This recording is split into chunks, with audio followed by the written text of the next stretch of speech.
Alright guys, today we're going to be doing the Pythagorean theorem using real life context.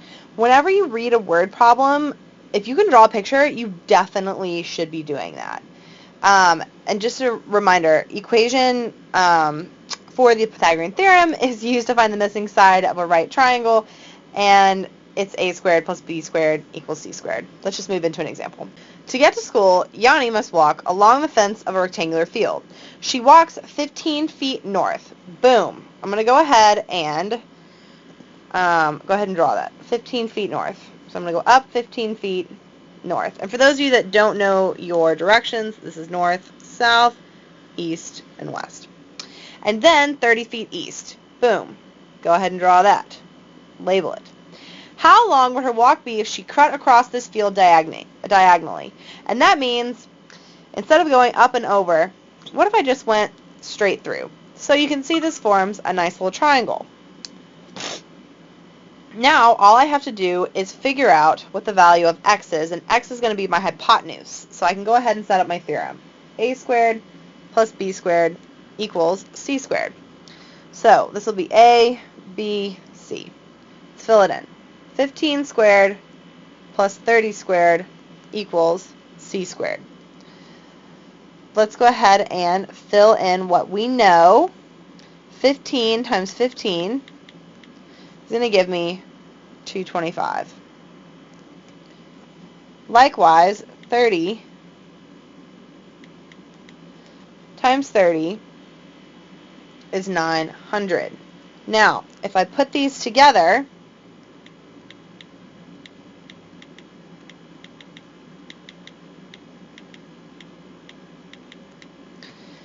I'm going to get c squared equals 1,125.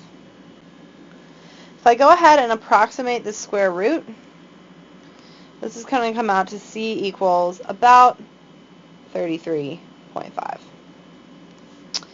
Alright guys, let's do another one. A ladder leans against a wall. The top of the ladder reaches 6 feet above the ground. The base of the ladder is 3 feet from the wall. How long is the ladder? Alright, so I have a ladder that's leaning against the wall. This will be my wall. This will be my ladder. I'll make it a nice little ladder with lots of rungs on it. Alright, the ladder reaches 6 feet above the ground. So that means that this is 6 feet tall. The base of the ladder is 3 feet from the wall.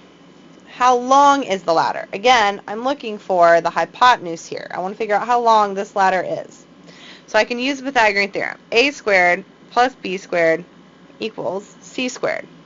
This will be a, b, c. So I have 6 squared plus 3 squared, which equals c squared. 6 times 6 is 36, and then 3 times 3 is 9. That'll give me c squared.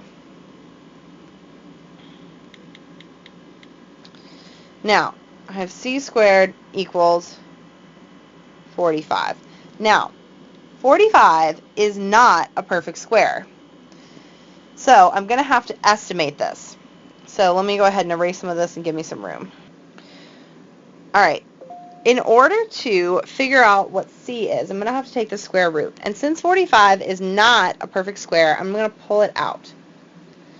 And I'm going to find the perfect squares that are nearest to it. I know that 49 is a perfect square, and I know that 36 is a perfect square. So the square root of 45 is going to fall somewhere between 6 and 7, because the square root of 36 is 6, and the square root of 49 is 7.